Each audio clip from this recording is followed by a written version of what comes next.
Baik, perkenalkan nama saya Eka Mantranegara, NIM 190416003. Saya kuliah di Universitas Sari Mutiara Indonesia, jurusan Sistem Informasi semester 4. Pada video ini saya akan menjelaskan mengenai materi mata kuliah saya itu mengenai tugas 7, di mana pada video ini saya akan menjelaskan mengenai yang ke-1 yaitu buat dan jelaskan contoh pelanggaran etika profesi di bidang komputer.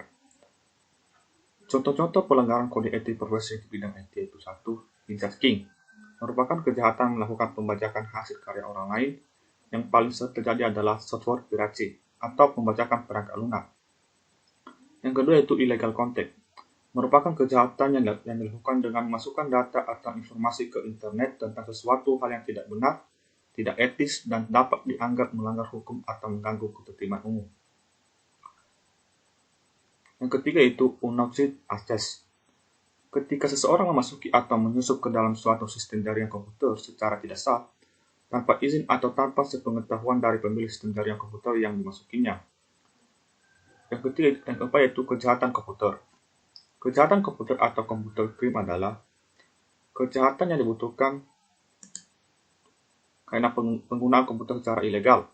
Kejahatan komputer terus berkembang seiring dengan kemajuan teknologi komputer saat ini.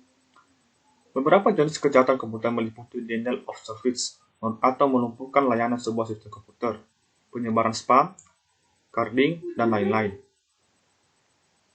Yang kelima yaitu cybercrime. Pembuatan melawan hukum yang dilakukan dengan menggunakan internet yang berbasis pada kejanggihan terhadap teknologi komputer dan telekomunikasi. Dan masih banyak lagi. Masuk kita pada kedua itu, apa yang dimaksud dengan cybercrime dan cyberlaw? Berikan contohnya. Cybercrime itu kejahatan di dunia maya atau tidak kejahatan yang mana pelaku bisa dikenakan tindak pidana sesuai UU etik yang telah ditetapkan.